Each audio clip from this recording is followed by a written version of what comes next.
नमस्कार, DD news पर देख रहे हैं आप हमारा खास बुलेटिन खबर पर नजर। मैं हूं लाल चंद्र सिंह। अगले आधे घंटे में हम आपको दिखाएंगे दिन की कुछ ऐसी बड़ी खबरें जिन पर हमारे संवाददाताओं ने रखी हैं पैनी नज़र। और सबसे पहले शुरुआत करते हैं झारखंड की राजनीति से जुड़ी बड़ी खबर की, जहां पर की राजनीतिक पारा चढ़ा हुआ है। राज्य के मुख्यमंत्री हेमंत सोरेन की विधानसभा सदस्यता पर फैसला हो रहा है और सूत्र बता रहे हैं, अभी तक ये सूत्रों पर आधारित खबर है कि चुनाव आयोग ने विधायक पद के अयोग्य ठहरा दिया है हेमंत सोरेन को, लेकिन अभी इस खबर की पुष्टि होनी बाकी है। जैसा कि आप जानते हैं कि चुनाव आयोग ने अपना मंतव्य राज्यपाल को राजभवन में भेज दिया था बंद लिफाफे में।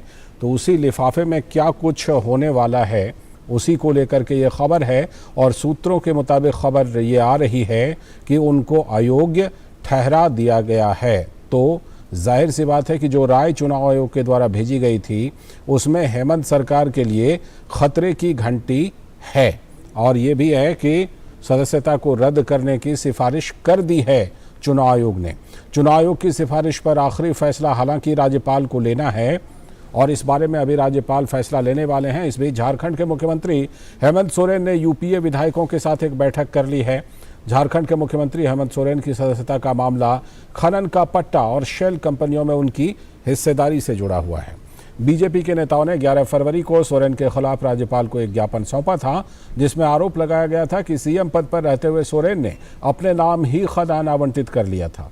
और इसके साथ ही इस ज्ञापन में सोरेन परिवार पर छद्म कंपनी यानी शेल कंपनी में निवेश कर संपत्ति अर्जित करने का भी आरोप लगाया गया है। बीजेपी की ओर से लगाए गए इन आरोपों के बाद राज्यपाल ने निर्वाचन आयोग को जांच करने की जिम्मेदारी सौंपी थी और उसके बाद ही ये निर्वाचन आयोग ने अपना मंतव्य राज्यपाल को सौंपा है।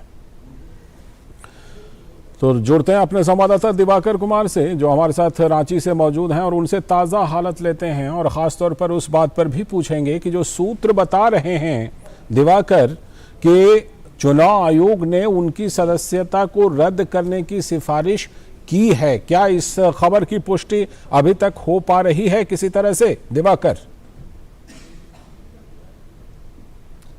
जी नहीं, अभी तक सिर्फ सूत्रों के हवाले से, और जो ये चर्चाएं जो है ये कल से ही चल रही हैं और निश्चित तौर पर गवर्नर की ओर से क्या फैसला आता है उसका इंतजार किया जा रहा है। और लगातार जो एक हम कह सकते हैं कि एक संभावना बनी हुई है। और इस बीच आज दिन भर रांची में बैठकों का दौर चलता रहा और उसके बाद जो हम कह सकते हैं कि आज जो अभी हमारे पास सूत्रों से जानकारी मिल रही है और जो एक कह सकते हैं कि सारे विधायकों को और जो मंत्री है उन्हें बोला गया है, आज रात में मुख्यमंत्री आवास पर फिर एक कह सकते हैं कि डिनर डिप्लोमेसी भी शुरू हो गई है। आज रात में सबको खाने पर बुलाया गया है। तो आप समझ सकते हैं कि कितनी बेचैनी कि कल से लगातार बैठकों का दौर चल रहा है। कल कम से कम 6 घंटे तक मुख्यमंत्री आवास में बैठक चली है और आज दिन में भी करीब 3 घंटे तक बैठक चली है। और साथ ही साथ जो सारे विधायक हैं, सारे मंत्री हैं, सबको यह निर्देश दिया गया है कि वो रांची में ही रहे। दिन में तो खबरें ये भी आई कि जो विधायक हैं कांग्रेस के और जेएमएम के, उन्हें छत्तीसगढ़ शिफ्ट किया जा सकता है। लेकिन शाम आते आते ये खबरें थोड़ी सी जो कहती है निराधार होने लगी और लगातार कांग्रेस की ओर से और जेएमएम की ओर से ये खंडन किया गया कि नहीं, ऐसा कोई भी प्लान नहीं है, हमारी सरकार पूरी तरह से सुरक्षित है। और हम लोगों ने दिन में आज बैठक की है, यूपीए यानी महागठबंधन की जो बैठक हुई है उसमें 40 विधायक मौजूद थे और हम हेमंत सोरेन के साथ खड़े हैं। वो जो भी निर्णय लेते हैं तो उनके साथ पूरा झारखंड मुक्ति मोर्चा और महागठबंधन के जो सहयोगी हैं वो साथ खड़े हैं। लेकिन जो चर्चाएं हैं और दबी जुबान से जो हमारे सूत्र कहते हैं कि अगर कोई दूसरा नाम मुख्यमंत्री पद के लिए सामने आता है तो निश्चित तौर पर उस पर अभी कंसेंसस नहीं बना है। तो ये एक कह सकते हैं कि राजनीतिक उथापतल के बीच जो एक कह सकते हैं अस्थिरता की स्थिति भी झारखंड में देखने को मिल सकती है। लेकिन फिलहाल राज्यपाल क्या निर्णय लेते हैं, जो चुनाव आयोग ने जो सिफारिश की है, क्योंकि राज्यपाल ने मंतव्य मांगा था कि आखिर इस मामले में क्या कुछ कानून की राय है, क्या कुछ कहा जाता है, तो तमाम बिंदुओं पर इलेक्शन कमीशन की ओर से राजभवन ने मांगा था, मंतव्य मांगा था और उसके बाद हेमंत सोरेन ने अपना पक्ष भी रखा था। और यह सिलसिला 18 अगस्त को जाकर खत्म हुआ था और उसके बाद चुनाव आयोग ने फैसला सुरक्षित रखा था और उसे फिर राजभवन को भेज दिया गया। लेकिन राजभवन में कल क्योंकि 2 बजे के बाद गवर्नर दिल्ली से लौटे ही हैं, तो लगातार जो वहां पर भी हम कह सकते हैं विशेषज्ञों की राय ली जा रही है, कानूनी जानकार जो है उनकी राय ली जा रही है। तो ऐसे में बस इंतजार इस बात का हो रहा है कि ये फैसला राजभवन से किसी भी वक्त लालचंद जी आ सकता है। और ये क्योंकि फैसला अभी तक आया नहीं है और हम लोग सूत्र पर ही बात कर रहे हैं, तो एक खबर और है, और वो ये खबर है कि इस बार तो इनकी सदस्यता जा सकती है, लेकिन भविष्य में इनके चुनाव लड़ने पर फिलहाल रोक नहीं लगाई है चुनाव आयोग ने। तो क्या इन सूत्रों को अगर हम सही मान लें तो क्या कुछ ऐसा हो सकता है कि उनको हेमंत सोरेन को अपनी कुर्सी किसी और को ना सौंपनी पड़े और वो नीतीश कुमार की तरह कुछ मिनट या कुछ घंटे के लिए इस्तीफा देकर के दोबारा वो मुख्यमंत्री पद की शपथ लें और फिर 6 महीने के अंदर सदस्य बन जाएं? जी, निश्चित तौर पर ये देखिए कानूनी प्रावधान है कि अगर सिर्फ इन्हें अभी इनकी सिर्फ विधानसभा की सदस्यता अगर इनकी विधायकी सिर्फ जाती है तो वैसे में इनके पास सिर्फ एक सिंपल विकल्प है कि वो तुरंत इस्तीफा देते हैं। और क्योंकि बहुमत इनके साथ है और लगातार यही दिखाने की कोशिश भी कल से हो रही है, जो लगातार ये कोशिश हो रही है कि कल भी यूपीए के जो तमाम महागठबंधन के यहाँ पर नेता हैं, विधायक हैं, मंत्री हैं, सबों को मुख्यमंत्री आवास बुलाया गया था। कल भी करीब 44 के आसपास विधायक और मंत्री यहाँ पर पहुंचे थे। तो ये लगातार ये कोशिश हो रही है, आज भी 40 विधायक पहुंचे थे। तो ये कोशिश हो रही है कि हमारे साथ कितने लोग हैं ये भी देखने की कोशिश हो रही है। तो इसमें एक तरीके से हम कह सकते हैं कि झारखंड मुक्ति मोर्चा के पास बहुमत की स्थिति है। वैसे में सिर्फ उनकी विधायकी जाती है तो वैसे में उनके पास जो आप लालचंद जी जो कह रहे हैं कि उनके पास सिंपल ऑप्शन ये है कि वो सिर्फ इस्तीफा देते हैं, जैसा कि नीतीश कुमार जी ने वहां पर किया, और उसके बाद वो अपना बहुमत की एक चिट्ठी लेकर जाएंगे राजभवन में और वो सरकार बनाने का दावा पेश करेंगे। वैसे में फिर से ये चुनाव मुख्यमंत्री बनेंगे और 6 महीने के अंदर, चूंकि ये एक प्रोविजन है कि 6 महीने के अंदर आपको जीत कर आना ही होता है विधानसभा में, नहीं तो ऑटोमेटिक अपने आप सीएम पद से हट जाएंगे। लेकिन झारखंड का इतिहास इस मामले में थोड़ा दूसरा भी रहा है। इसके पहले शिबू सोरेन एक बार मुख्यमंत्री जब बने थे, उसके बाद उन्होंने चुनाव जब वो लड़े थे तो चुनाव हार भी गए थे। तो इस तरह का झारखंड में उलटफेर की स्थिति हमेशा पहले से भी रही है, तो उसका इंतजार भी करना पड़ेगा। कोई आसान काम ये नहीं है। देखिए, जनता के बीच जाना और आपने जिस तरीके से काम किया और आप पे जिस तरीके का एक दाग लगा है, निश्चित तौर पर देखिए एक दाग है कि आप ऑफिस ऑफ प्रॉफिट के दायरे में आप आते हैं और सेल कंपनियों को जिस तरीके से और भ्रष्टाचार का जिस तरीके से झारखंड में खुलासा हुआ है, तो ये आने वाले दिनों में इतना आसान हेमंत सोरेन के लिए नहीं होगा। बिल्कुल ये आसान नहीं होगा। नजरें तो अभी राजभवन पर है। जरा संक्षेप में बताइए कि राजभवन ने कुछ संकेत दिए हैं कि कब तक उनका फैसला आ सकता है? निश्चित तौर पर राजभवन से यह संकेत मिल रहा है, क्योंकि आज दोपहर के बाद से राजभवन की जो गतिविधियां हैं और जो हम कह सकते हैं राजभवन के आसपास के जो एक एम्बियंस है उसमें काफी नॉइज दिख रहा है, लोग काफी हैं, भीड़ काफी है, गाड़ियों का आने जाने का सिलसिला भी है। तो ये लग रहा है कि अंदर भी कुछ ना कुछ गहमा गहमी चल रही है, लगातार मशवरा किया जा रहा है, कानूनी राय ली जा रही है, विशेषज्ञों की राय ली जा रही है। और वैसे में हालांकि अभी राजभवन की ओर से कहीं कोई सूत्र भी जो है वो कुछ बोलने के लिए तैयार नहीं हो रहे कि किस वक्त क्या आ सकता है। लेकिन यह तो जरूर कहा जा रहा है, कल से भी मेरी बात हो रही है कि मंथन इस पर निश्चित तौर पर चल रहा है कि जो मंतव्य मांगा गया था, क्योंकि मंतव्य करीब जो एक डिटेल जो रिपोर्ट इलेक्शन कमीशन ने भेजा है उस पर एक सारे पहलुओं की जांच की जा रही है, सारे पहलुओं पर बारीकी से अध्ययन किया जा रहा है। और उसके बाद क्योंकि राज्यपाल का एक जो मंतव्य आएगा या राज्यपाल का जो डिसीजन आएगा वो निश्चित तौर पर एक बड़ा संकेत भी होगा झारखंड के लिए कि किस तरीके से एक जो हम कह सकते हैं कि इतने दिनों से ये जो प्रकरण फरवरी से चल रहा था, उसके बाद राज्यपाल ने, क्योंकि राज्यपाल डायरेक्ट इस चीज में नहीं हुए, उन्होंने पूरे मंतव्य मांगे, सबको अपना पक्ष रखने का मौका दिया। भारतीय जनता पार्टी के जो जिन लोगों ने आरोप लगाया था मुख्यमंत्री हेमंत सोरेन पर, उनको भी बाकायदा पक्ष रखने का मौका दिया। तो सारे पहलुओं को सुनने के बाद अब ये रिपोर्ट इलेक्शन कमीशन से आई है। तो निश्चित तौर पर यह मंथन, क्योंकि ये लगभग 4 महीने तक ये प्रोसेस चला है, तो वैसे में अब कल ये रिपोर्ट आई है, तो हो सकता है आज थोड़ा वक्त लग रहा हो, लेकिन संभावना यह है कि आज देर रात तक भी ये रिपोर्ट आ सकती है। और उसके बाद ये सब कुछ तस्वीर जो झारखंड में पिछले 2 दिनों से अनिश्चितता की स्थिति बनी हुई है वो खत्म हो सकती है। चलिए, हम और उस साफ तस्वीर का इंतजार करेंगे और आपसे जानकारी लेते रहेंगे। फिलहाल आपका बहुत बहुत शुक्रिया दिवाकर जुड़ने के लिए और इस खबर पर विस्तार से जानकारी देने के लिए। और झारखंड की राजनीति के बाद अब हम राजधानी दिल्ली की राजनीति की बात कर लेते हैं, जहां दिल्ली में केजरीवाल सरकार की आबकारी नीति के खिलाफ राजधानी में भारतीय जनता पार्टी का विरोध प्रदर्शन जारी है। भाजपा के कई नेता और कार्यकर्ता मुख्यमंत्री अरविंद केजरीवाल के आवास के पास प्रदर्शन करने के लिए पहुंचे। प्रदर्शन के दौरान भाजपा कार्यकर्ता ने हाथों में तख्तियां लेकर केजरीवाल सरकार से आबकारी नीति पर जवाब मांगा।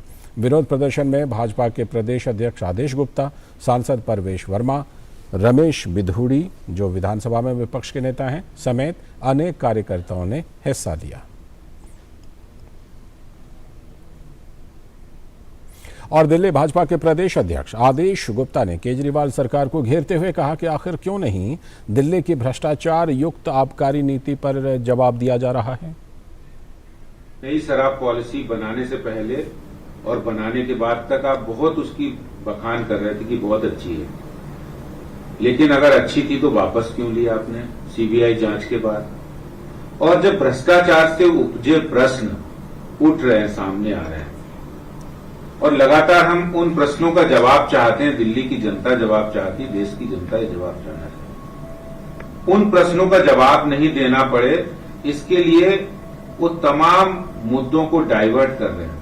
लेकिन मैं आज अरविंद केजरीवाल जी से पूछना चाहता हूं, अगर खरीदा जा रहा है तो कौन खरीद रहा है? नाम तो बताइए। तो ये सवाल भारतीय जनता पार्टी की तरफ से कि अगर खरीदा जा रहा है, खरीद बिक्री हो रही है तो कौन खरीद रहा है?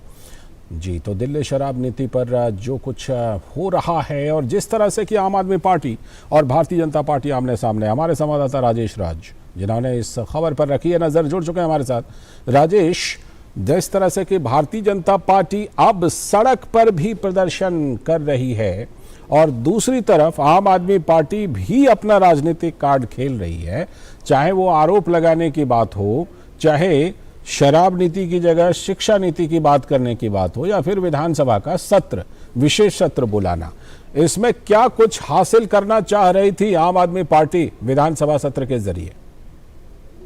देखिए, जो मोटे तौर पर मैं समझ पा रहा हूँ लालचंद्र की अरविंद केजरीवाल जो दिल्ली के मुख्यमंत्री हैं, उनकी जो पूरे आबकारी नीति पर हम कह सकते हैं कि जो चुप्पी उनकी रही, उस चुप्पी को तोड़ने की कोशिश भारतीय जनता पार्टी के द्वारा लगातार की जाती रही। और आपने देखा कि नेशनल बीजेपी से लेकर दिल्ली बीजेपी तक के जितने बड़े नेता थे, उन तमाम लोगों ने रोज 2 से 3-4 प्रेस कॉन्फ्रेंसेस करके उनकी चुप्पी तोड़ने की कोशिश की और लगातार ये सवाल खड़े किए कि अरविंद केजरीवाल इस मसले पर अब तक चुप क्यों हैं। इसके बावजूद अरविंद केजरीवाल ने आबकारी नीति पर अपना मुंह नहीं खोला।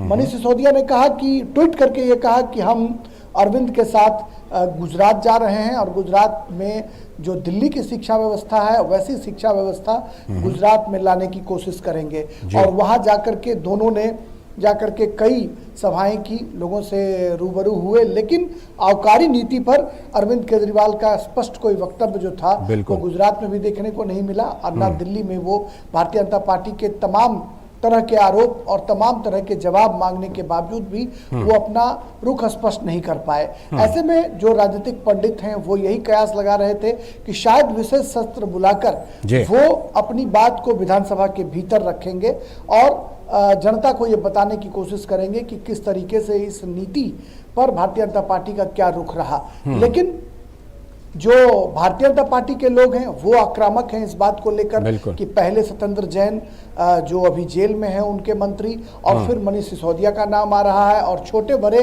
भ्रष्टाचार की जो खबरें हैं वो जो साथ के राज्य पंजाब में जो उनकी सरकार बनी है वहां पर भी अब जो आबकारी नीति है उसकी धमक कहीं ना कहीं पहुंच चुकी है। तो कहीं ना कहीं दोनों राज्यों में जो भ्रष्टाचार की खबरें लगातार आ रही हैं, उन खबरों को लेकर भारतीय जनता पार्टी आम आदमी पार्टी पर आक्रामक है और जनता के बीच जाकर जनता को ये बताने की कोशिश कर रही है कि आम आदमी पार्टी इस मुद्दे पर चुप क्यों है। लेकिन आम आदमी पार्टी भी प्रेस कॉन्फ्रेंस का जवाब प्रेस कॉन्फ्रेंस से दे रही है। संजय सिंह हो या सौरभ भारद्वाज हो या तमाम जो उनके प्रवक्ता हैं वो बीजेपी के प्रेस कॉन्फ्रेंस पर पलटवार करते हैं और तमाम आरोपों का जवाब देने के बजाय वो बीजेपी पर आरोप लगाते हैं, केंद्रीय एजेंसियों के दुरुपयोग की बात करते हैं, लेकिन आबकारी नीति पर कोई स्पष्ट जो मत है वो नहीं रख पाते हैं, जवाब नहीं जो दे कहीं रहे ना कहीं कहीं ना कहीं ये संदेह पैदा करता है। लेकिन भारतीय जनता पार्टी और आम आदमी पार्टी जिस तरह आक्रामकता के साथ सड़कों पर हैं, भारतीय जनता पार्टी ने आज भी जिस तरीके से अरविंद केजरीवाल के जो उनके मुख्यमंत्री निवास थे वहां पर जाकर धरना प्रदर्शन किया, जो मुख्य चौराहा है वहां से लेकर 2 बैरिकेड्स थे, एक बैरिकेड को लांघने के बाद तमाम जो बीजेपी के बड़े नेता थे जब मुख्यमंत्री आवास की तरफ मुखातिब हो रहे थे तो वहां पर पुलिस ने वाटर कैनल की बौछार करके, पानी की बौछार के साथ उनको रोकने का काम किया। लेकिन बीजेपी के जो कार्यकर्ता थे या नेता थे वो हर हाल में चाहते थे कि अरविंद केजरीवाल के घर तक यानी मुख्यमंत्री आवास तक जाकर वो प्रदर्शन करें और उनसे आबकारी नीति पर जवाब मांगे। बिल्कुल, और जिस तरह से कि आम आदमी पार्टी भले कतरा रही हो, लेकिन ऐसा लगता है कि बीजेपी भी आने वाले दिनों में इस मुद्दे को छोड़ने वाली नहीं लग रही है, छोड़ने के मूड में दिखाई नहीं पड़ रही। राजेश, बिल्कुल आपने सही कहा लालचंद की भारतीय जनता पार्टी के लिए दिल्ली में अपने संगठन के जरिए कहीं ना कहीं आम आदमी पार्टी पर हमला करना उनकी एक, हम कह सकते हैं कि चूंकि वो विपक्ष की भूमिका में है और विपक्ष का काम है मधोश शासक की आंख खोलना, तो निश्चित तौर पर विपक्ष जो है वो हर हाल में चाहता है कि हम जो दिल्ली में जो गड़बड़ियां हो रही हैं या फिर जो सरकार की जो नीतियां हैं उनकी आलोचना करना विपक्ष का धर्म भी है और उनका कर्तव्य भी है। विपक्ष अपनी भूमिका निभाता है, तो भारतीय जनता पार्टी हर हाल में चाहती है कि आम आदमी पार्टी की जो गलत नीतियां हैं उसको एक्सपोज कर दिल्ली की सत्ता पर काबिज हम हो। इसके लिए वो एड़ी चोटी का जोर लगा रहे हैं कि अपनी जो खोई हुई जमीन है उसको कैसे हासिल किया जाए। इसके लिए भारतीय जनता पार्टी एड़ी चोटी का जोर लगा रही है। जाहिर तौर पर निशाने पर अरविंद केजरीवाल हैं, उनकी कैबिनेट है और आम आदमी पार्टी की सरकार है। बहुत बहुत शुक्रिया राजेश इस खबर पर, बड़ी खबर पर जुड़ने के लिए और हमें जानकारी देने के लिए। और इसी के साथ आज एक और बड़ी खबर जो कि आज दिन की शुरुआत के साथ ही जिस खबर ने सभी को चौंकाया और बड़ी खबर थी कि कांग्रेस के वरिष्ठ नेता गुलाम नबी आज़ाद ने कांग्रेस को अलविदा कह दिया। पिछले कुछ दिनों से पार्टी से नाराज चल रहे थे गुलाम नबी आज़ाद, अब उन्होंने कांग्रेस के सभी पदों से इस्तीफा दे दिया। उन्होंने पार्टी की प्राथमिक सदस्यता तक से भी इस्तीफा दे दिया है। गुलाम नबी आज़ाद कांग्रेस का बड़ा चेहरा माने जाते रहे हैं और पहले वो राज्यसभा में विपक्ष के नेता भी रहे हैं। आज़ाद ने कांग्रेस की अंतरिम अध्यक्षा सोनिया गांधी को अपना इस्तीफा सौंप दिया है। पिछले कुछ दिनों से पार्टी से नाराज चल रहे थे गुलाम नबी आज़ाद और सोनिया गांधी को उन्होंने चिट्ठी भेजी है कांग्रेस के सभी पदों से इस्तीफा दे देने के बाद। अलविदा कह दिया है गुलाम नबी आज़ाद ने, पार्टी की प्राथमिक सदस्यता तक से भी इस्तीफा दे दिया है। और जैसा कि हमने आपको बताया कि गुलाम नबी आज़ाद ने इस्तीफा दिया है और कांग्रेस का वो बड़ा चेहरा माने जाते रहे, करीब करीब 5 दशक आज़ाद ने कांग्रेस की अंतरिम अध्यक्षा सोनिया गांधी को अपना इस्तीफा सौंप दिया है। एक चिट्ठी लिखी है, 5 पेज की लगभग लंबी चिट्ठी है जो उन्होंने सोनिया गांधी को लिखी है और उन्होंने ख़ास तौर पर लिखा है, मैंने भारी मन से कांग्रेस छोड़ने का फैसला लिया है। बहुत खेद के साथ मैंने कांग्रेस से अपना सालों पुराना रिश्ता संबंध तोड़ने का फैसला किया। ये गुलाम नबी आज़ाद के अल्फाज हैं। कांग्रेस ने पार्टी चलाने वाली मंडली के संरक्षण में इच्छा शक्ति और क्षमता खो दी है। भारत जोड़ो यात्रा शुरू करने से पहले तो नेतृत्व को कांग्रेस जोड़ो यात्रा करनी चाहिए थी। तो आज़ाद ने अपने फैसले में राहुल गांधी को एक तरह से विलेन बताया है। उपाध्यक्ष बनने के बाद सलाह मशविरे की संस्कृति खत्म हो गई, वरिष्ठ नेताओं को किनारे लगा दिया गया और अब पार्टी में अनुभवहीन और चाटुकार लोगों की पकड़ है। और अध्यादेश फाड़ने का भी उन्होंने ख़ास तौर पर जिक्र किया। ये वही पत्र आप इस वक्त आप अपने टेलीविज़न स्क्रीन पर देख रहे हैं जो कि गुलाम नबी आज़ाद ने सोनिया गांधी को लिखा था। ये आप अपने टेलीविज़न स्क्रीन पर इस वक्त वो पत्र देख रहे हैं।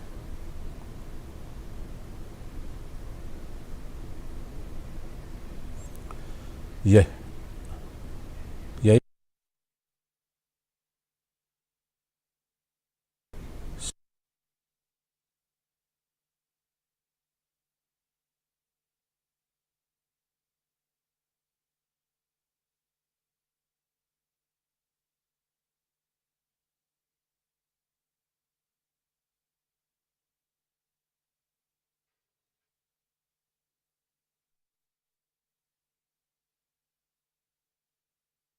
आपको लिए चलते हैं सीधे सीरी फोर्ट ऑडिटोरियम जहां पर एक सांस्कृतिक कार्यक्रम चल रहा है।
शुक्ल इसने ही कहते हैं और क्या खूब कहते हैं।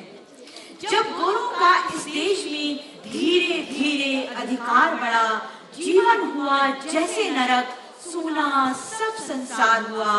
जनता का खून चूसने को व्यवसाय हुआ, व्यापार हुआ। क्या क्या अत्याचार हुआ, क्या क्या अत्याचार हुआ।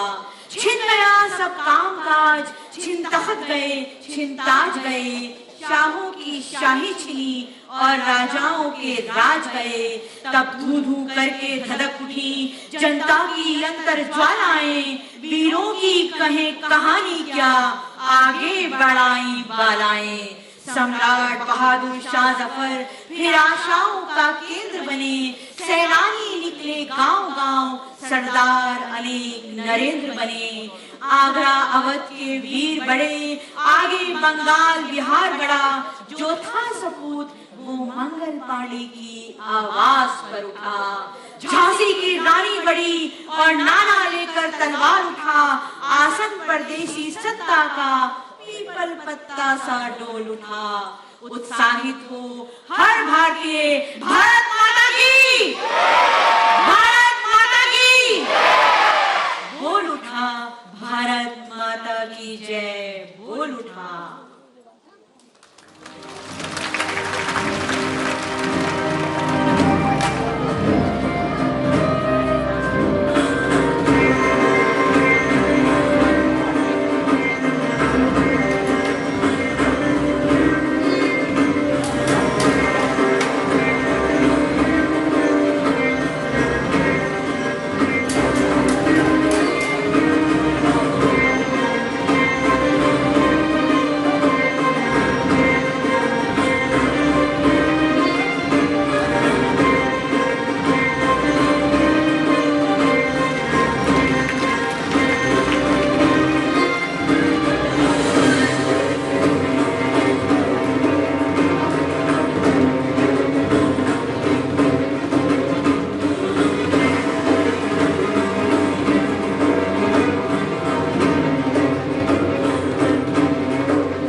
सीधा प्रसारण आप सिरी फोर्ट ऑडिटोरियम से देख रहे थे, राजधानी दिल्ली के सिरी फोर्ट ऑडिटोरियम से। और इंडिया एट 75 के तहत ये सांस्कृतिक कार्यक्रम का आयोजन हो रहा है, जिसका आप सीधा प्रसारण देख रहे थे। लौटते हैं गुलाम नबी आज़ाद के इस्तीफे से जुड़ी खबर पर। और इस इस्तीफे पर असम के मुख्यमंत्री हिमंता बिस्वा शर्मा ने कहा है कि गुलाम नबी आज़ाद और मेरे लिखे गए इस्तीफे के पत्र में काफ़ी समानता है। याद कीजिए, हेमंता बिस्वा शर्मा भी पहले कांग्रेस में हुआ करते थे। सबको पता है कि राहुल गांधी अपरिपक्व और अप्रत्याशित नेता हैं, ये हेमंता बिस्वा शर्मा ने कहा है।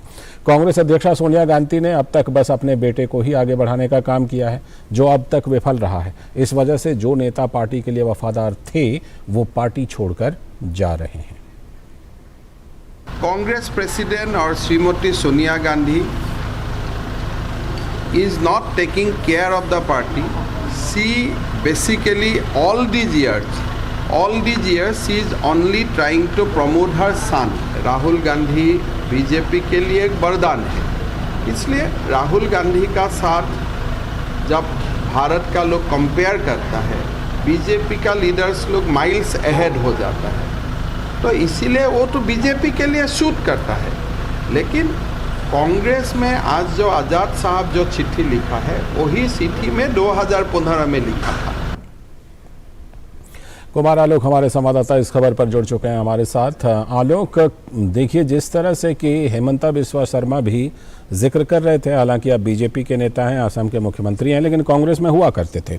लेकिन जिस तरह से कपिल सिब्बल ले लीजिए, गुलाम नबी आज़ाद ले लीजिए, एक लंबी फहरिस्त है नेताओं का छोड़ करके इस तरह से जाना। कहीं ना कहीं कांग्रेस के अंदर वो आंतरिक संकट है जिसकी पहचान नेतृत्व नहीं कर पा रही है। आलोक, देखिए यूपीए 2 के उत्तरार्ध को अगर आप देखें तो टूट वहाँ से शुरू हुई। और आपने जिस तरीके से बताया कि हेमंत बिश्व शर्मा का नाम लिया, अभी उनकी बाइट हमने सुनी, तो एक हेमंत बिश्व शर्मा नहीं है, काफ़ी लोग हैं जिन्होंने कांग्रेस पर ट्रस्ट नहीं किया और कांग्रेस ने उन पर ट्रस्ट नहीं किया। और यही कारण है कि चाहे वो ज्योतिरादित्य सिंधिया हो, चाहे लंबी फहरिस्त है नेताओं की जिन्होंने कांग्रेस को छोड़ा है। और अभी एक पृथ्वीराज चौहान को मैं सुन रहा था, जो महाराष्ट्र के कांग्रेस के बड़े नेता हैं और वो भूतपूर्व सीएम भी रह चुके हैं। उनका बयान आया है, उन्होंने कहा है कि कांग्रेस के 7 सदस्यों ने पिछले चुनाव में वहां पे विधान परिषद के चुनाव में क्रॉस वोटिंग की, लेकिन अभी तक कोई उन पर एक्शन नहीं लिया गया। और राहुल गांधी अध्यक्ष बने, अच्छी बात है, लेकिन वो अध्यक्ष बने लेकिन चुनाव से लोकतांत्रिक तरीके से वो लड़के चुनाव अध्यक्ष बने। अगर वो अध्यक्ष भी नहीं है तो सारे फैसले वो क्यों ले रहे हैं? तो एक तरह से विरोधियों कांग्रेस के अंदर बगावत की जो सुर है वो बढ़ते जा रहे हैं। और आने वाले दिनों में आप देखें कि ये जो संख्या गुलाम नबी आजाद के द्वारा जो शुरू हुई है, इधर जो G23 के नेता थे, G23 में जो असंतुष्ट वर्ग था, जो कांग्रेस की नीतियों से नाराज था, राहुल गांधी के फैसले को लेकर के नाराज था, और जिस तरीके से उन लोगों को साइडलाइन किया गया था, उसको लेकर बार बार डेमोक्रेटिक तरीके से पार्टी में बात उठाने की बात चल रही थी, लेकिन केंद्रीय नेतृत्व ने इस पर कोई ध्यान नहीं दिया। और इसी का नतीजा है कि कांग्रेस के बहुत बड़े कद्दावर नेता गुलाम नबी आजाद, जिनका एक बहुत बड़ा वास्ट एक्सपीरियंस है, 50 सालों का राजनीतिक करियर है उनका, और एक ऐसे नेता जो ब्लॉक लेवल से वो उठे थे कश्मीर के डोडा जिले से, और वो उन्होंने बाद में इतना बड़ा मुकाम बनाया कि चीफ मिनिस्टर हुए और केंद्र में बड़े बड़े मंत्री पद उन्होंने संभाले, विभाग संभाले।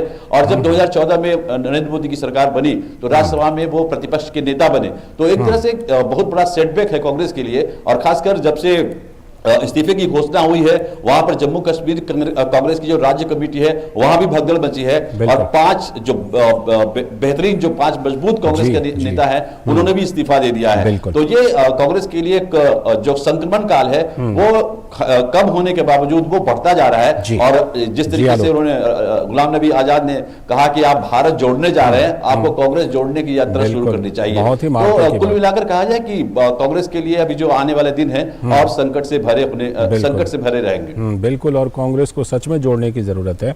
इसलिए भी जोड़ने की जरूरत है क्योंकि मुख्य विपक्षी पार्टी तो देश में होना ही चाहिए, लोकतंत्र में होना ही चाहिए। बहुत बहुत शुक्रिया आपका जुड़ने के लिए आलोक इस खबर पर। तो हमारे संवाददाता कुमार आलोक जुड़े हुए थे गुलाम नबी आज़ाद के इस्तीफे से जुड़ी खबर पर और कांग्रेस का जो अंदरूनी संकट है उस पर। और इसी के साथ आज के खबर पर नजर में इतना ही। पूरी टीम को दीजिए अनुमति, लेकिन डीडी न्यूज़ पर खबरों और कार्यक्रमों का सिलसिला लगातार जारी है। नमस्कार।